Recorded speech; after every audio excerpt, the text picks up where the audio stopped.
Howdy my friends and welcome to the channel today. I'm Luke, Thunderhead 289 here on YouTube, and it's, I don't know, like 9:30, 10 o'clock. I gotta go to work in the morning. Tomorrow here, what is it?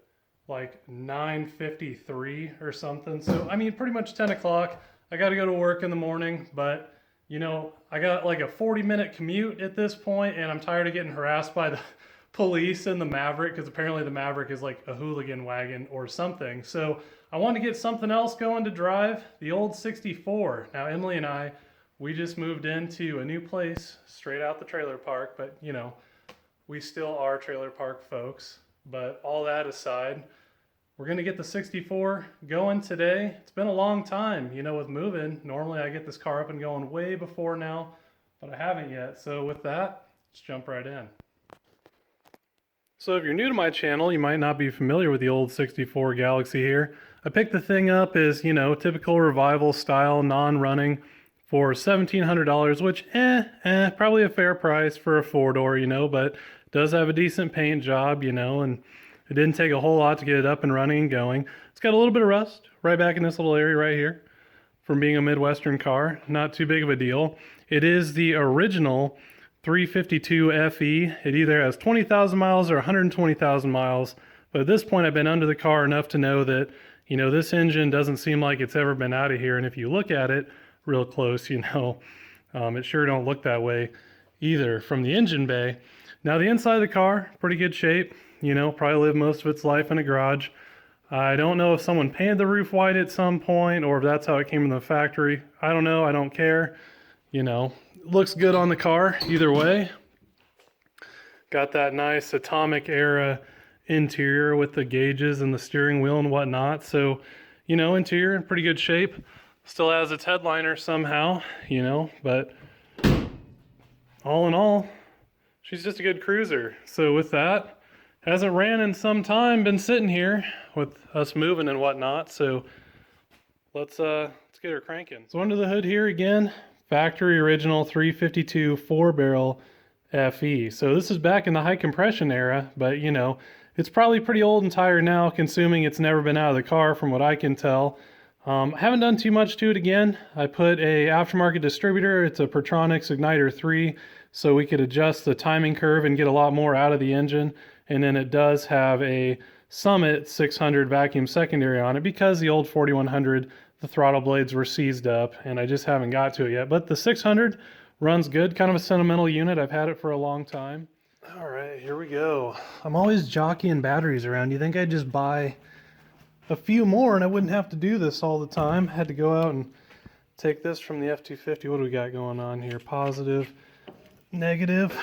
My battery holder down there is a old inner tube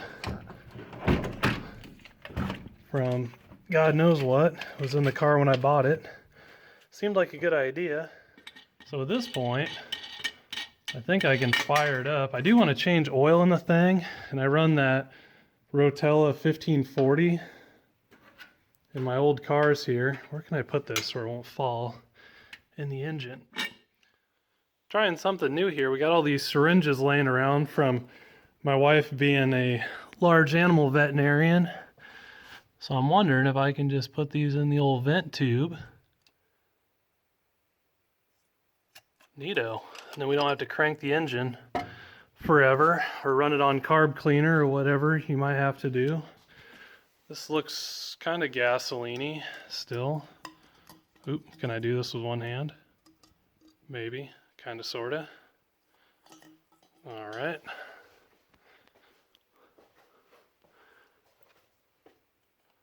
And in she goes.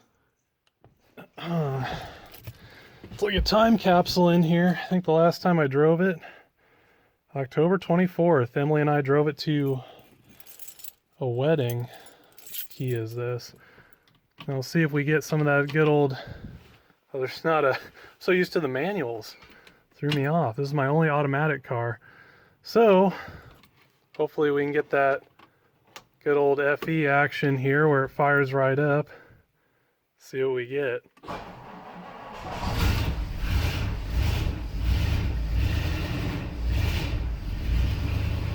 Hopefully get enough time here for fuel to get up to the Bulls. There's no choke on the thing. Do our headlights still work? Oh, we lost some of our dash gauges over the winter. That's exciting. Got the most important one though, our coolant temp. Good old manual steering, manual brakes. Kind of weird being a Galaxie 500 and having manual steering and manual brakes, but that's what I typically prefer, that combo with a manual transmission, and those cars can come back from pretty much anything. So I don't love the automatic, but you're not gonna find a manual four-door. And don't be surprised if eventually this thing does get a shifty boy in it. All right, there she is purring away. Sounds like a typical FE out back. Some cliche FE noises for sure. There she is running away. Just burning off some of the old oil that ran down on all the exhaust here because I've neglected to do the valve cover gaskets yet.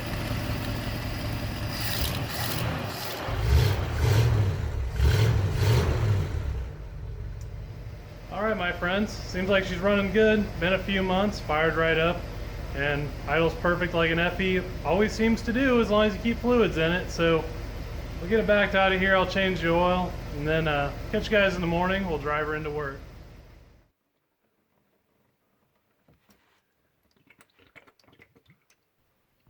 Now, if you're stupid enough like me to drive these cars every day, you know, some 60s, 70s, maybe even into the 80s, they offered this stuff. But these old cars were nice. They have all these Zerk fittings everywhere to grease stuff that otherwise on modern vehicles isn't greasable. So, you know, it's just one of those things that I do on these old cars that I drive all the time.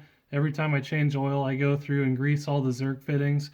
And then, you know, essentially you just that much more immortalize the vehicle, and then you'll just have, you know, trouble-free driving from here until the end of time, and that's why they're all still here today. So just something to be mindful of. You know, you have them, might as well take advantage of them. Very rare opportunity to pour oil into the intake manifold here. This is definitely an oldie.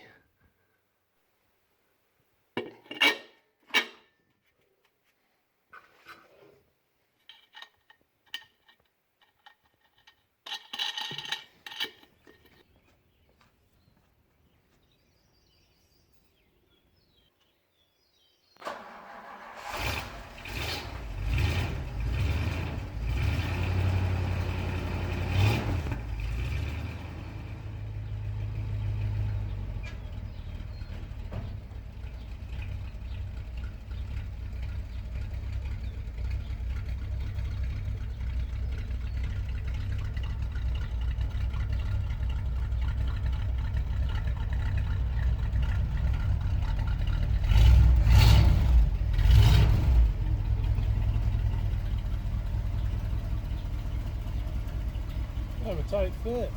She is. All right, so we're bombing down the road at 70 miles an hour in our big old boat. 40-minute commute to work.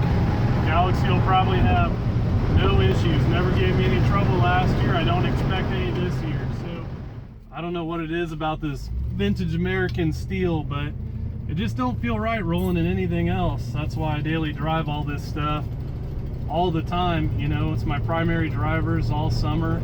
The atomic era styling of this car and everything, it's just the picture of American strength and engineering back when it was in its golden age. So, you know, I don't know.